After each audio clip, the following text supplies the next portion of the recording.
हाय everyone, नमस्ते and welcome to pure science. हम लोग सॉल्व कर रहे हैं सीजी टेट 2020 के क्वेश्चन पेपर को। सीजी टेट 2020 जो कि 2022 में हुआ है, ठीक है। सीजी टेट 2020 है ना, के क्वेश्चन पेपर को हम सॉल्व कर रहे हैं। तो यह जो मेरे पास क्वेश्चन पेपर है इवनिंग शिफ्ट का है और इसमें हम सॉल्व कर रहे हैं सीडीपी वाले पार्ट को, चाइल्ड डेवलपमेंट एंड पेडागोजी, ठीक है। तो इवनिंग शिफ्ट का है, ठीक है। चलिए देखते हैं प्रश्न क्या है और आंसर क्या क्या है, ठीक है। ज्ञान के सभी विभिन्न मॉडलों, उदाहरण समझना, याद रखना, अनदेखा करना, कल्पना करना, तर्क करना को शामिल करने के लिए सामान्य शब्द क्या है ना। इन सभी उदाहरणों को, है ना, यहाँ पर जो बताया गया है उनको शामिल करने के लिए, है ना, सामान्य शब्द क्या है? अनुभव, बुद्धि, समझ या अनुभूति, ठीक है। परसेप्शन, इंटेलिजेंस, अंडरस्टैंडिंग या फिर कॉग्निशन, ठीक है। तो उसको हम क्या बोलते हैं? अनुभूति या फिर कॉग्निशन, है ना। क्या बोलते हैं? कॉग्निशन, ठीक है। तो ऑप्शन डी यहाँ पर सही उत्तर है। अगला प्रश्न है, विशेष रूप से सीखने की कठिनाइयों, मानसिक स्वास्थ्य संबंधी मुद्दों, विशिष्ट अक्षमताओं, शारीरिक या फिर विकासात्मक, है ना, वाले छात्रों की शिक्षा की विधि और अभ्यास का वर्णन करने के लिए आमतौर पर किस शब्द का प्रयोग किया जाता है, ठीक है। इस प्रकार के जो आवश्यकता वाले बच्चे होते हैं, स्पेशल नीड्स वाले जो स्टूडेंट्स होते हैं या स्पेसिफिक डिसेबिलिटीज़ वाले जो स्टूडेंट होते हैं, उनके लिए जो शिक्षा का उपयोग किया जाता है, मतलब जिस शब्द का उपयोग किया जाता है उनकी शिक्षा के लिए, उसे क्या कहते हैं?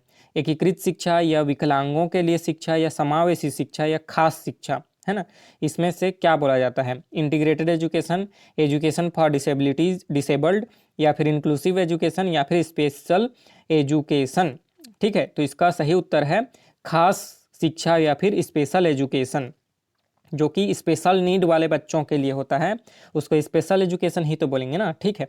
और समावेशी शिक्षा किसको बोला जाता है?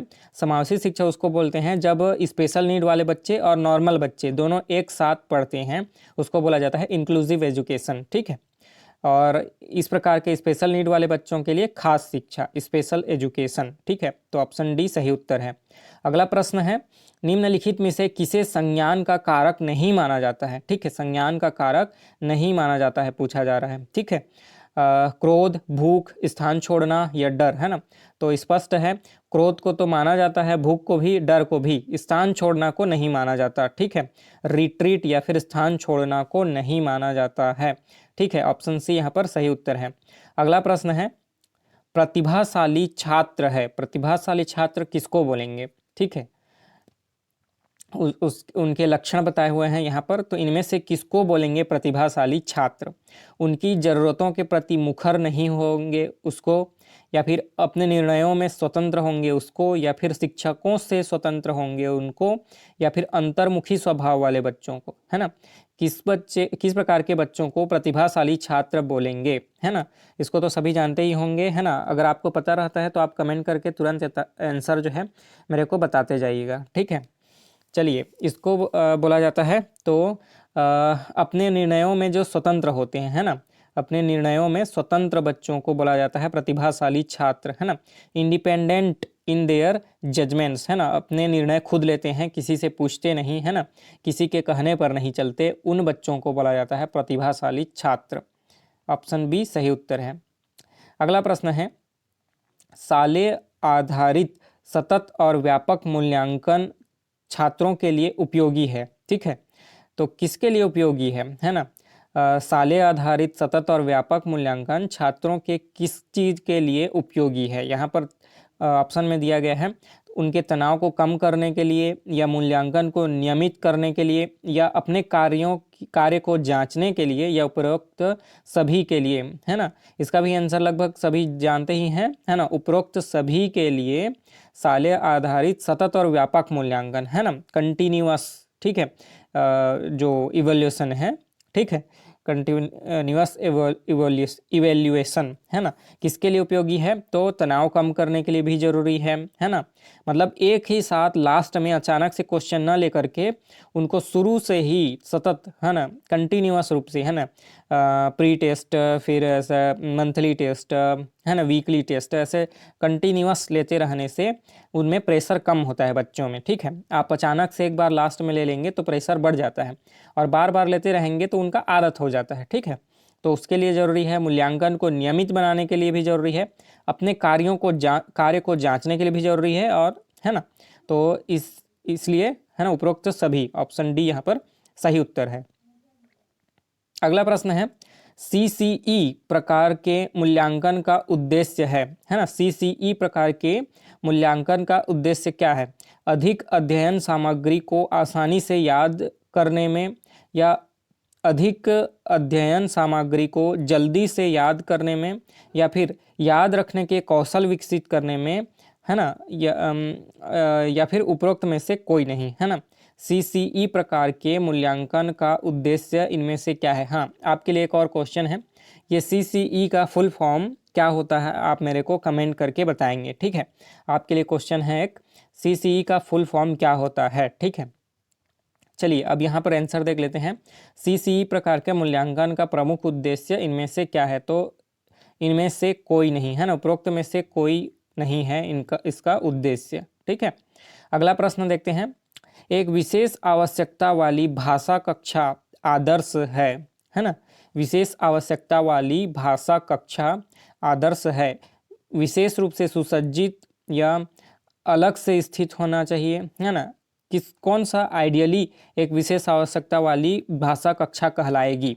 जो विशेष रूप से सुसज्जित रहेगी वह, या अलग से स्थित होगी वह, या सभी प्रकार के शिक्षार्थियों को एकीकृत करता है वह, या फिर नियमित शिक्षकों की मदद के लिए अतिरिक्त शिक्षक हैं, है ना, मतलब जो रेगुलर टीचर हैं उनके साथ साथ और भी एडहॉक टीचर हैं उनकी मदद के लिए।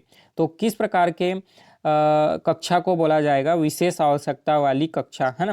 तो इसका सही उत्तर है विशेष रूप से सुसज्जित या फिर एक्सक्लूसिव फर्निश्ड। ठीक है,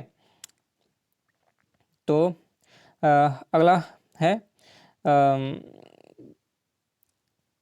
अगला क्वेश्चन है, सूक्ष्म शिक्षण के भारतीय मॉडल में लगने वाला कुल समय है। सूक्ष्म शिक्षण के भारतीय मॉडल में लगने वाला कुल समय कितना है? 30 मिनट, 40 मिनट, 36 मिनट या 45 मिनट, है ना, इनमें से कितना समय लगता है भारतीय मॉडल में? ठीक है, तो इसका सही उत्तर है 36 मिनट। ठीक है, 36 मिनट्स। ठीक है, नेक्स्ट क्वेश्चन, यदि शिक्षक को कक्षा में कोई समस्यात्मक बच्चा मिल जाए तो उसे क्या करना चाहिए, है ना?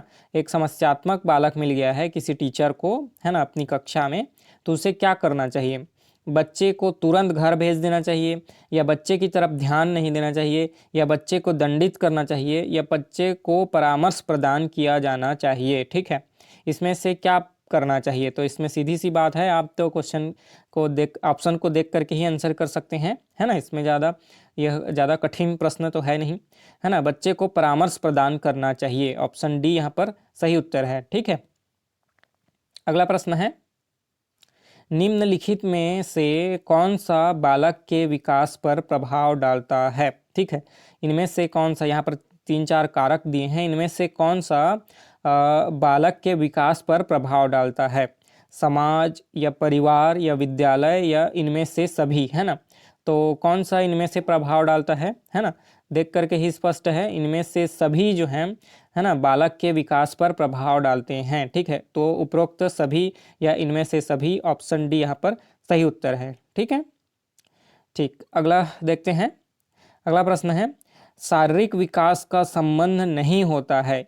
शारीरिक विकास का संबंध नहीं है। देखिए, विकास दो प्रकार के, शारीरिक विकास और मानसिक विकास। ठीक है, मन से और शरीर से, है ना। तो इसमें इस क्वेश्चन में पूछा जा रहा है शारीरिक विकास का संबंध नहीं होता है। यहाँ पर जो जितना ऑप्शन दिए हुए हैं इनमें से शारीरिक विकास से संबंधित नहीं है। तो शरीर के भार से, यह तो शारीरिक विकास से संबंधित है। ठीक है, बुद्धि से यह भी संबंधित है, नहीं है, मतलब ये बुद्धि जो है मानसिक विकास से संबंधित है। ठीक है, यह तो यही इसका सही उत्तर होगा। शारीरिक विकास से संबंध नहीं है पूछ रहे हैं ना, तो बुद्धि, है ना, कंकाल तंत्र का बढ़ना, शरीर का भार बढ़ना, मांसपेशियों में वृद्धि, ये सभी तो शारीरिक विकास के लक्षण हैं, ठीक है। लेकिन बुद्धि जो है मानसिक विकास का लक्षण है, ठीक है। तो इनमें से किसका संबंध नहीं है शारीरिक विकास से बोलने से? बुद्धि से है, ठीक है। ठीक, तो इस वीडियो में इतना ही रखेंगे। बाकी के प्रश्नों को अगले वीडियो में हल करेंगे।